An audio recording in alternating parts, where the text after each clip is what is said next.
साथियों, हमारे देश की प्रगति का सबसे बड़ा आधार हमारा किसान भी रहा है। चौरी चौरा के संग्राम में तो किसानों की बहुत बड़ी भूमिका थी। किसान आगे बढ़ेंगे, आत्मनिर्भर बने, इसके लिए पिछले 6 सालों में किसानों के लिए लगातार प्रयास किए गए हैं। इसका परिणाम देश ने कोरोना काल में देखा भी है।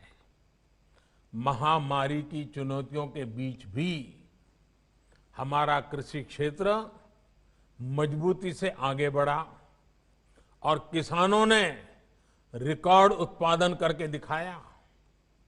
हमारा किसान अगर और सशक्त होगा तो कृषि क्षेत्र में ये प्रगति और तेज होगी।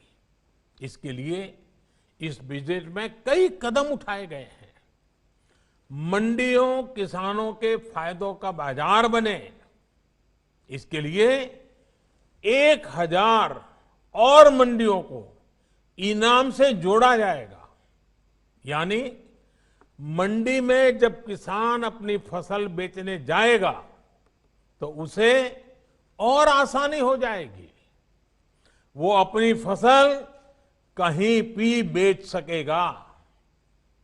इसके साथ ही ग्रामीण क्षेत्र के लिए इंफ्रास्ट्रक्चर फंड को बढ़ाकर 40,000 करोड़ रुपए कर दिया गया है।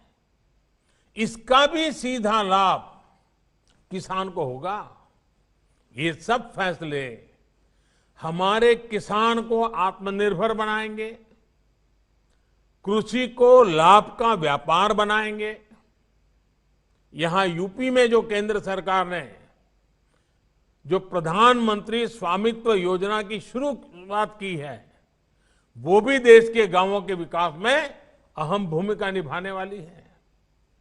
इस योजना के तहत गांव की जमीनों, गांव के घरों का कागज गांव के लोगों को दिया जा रहा है।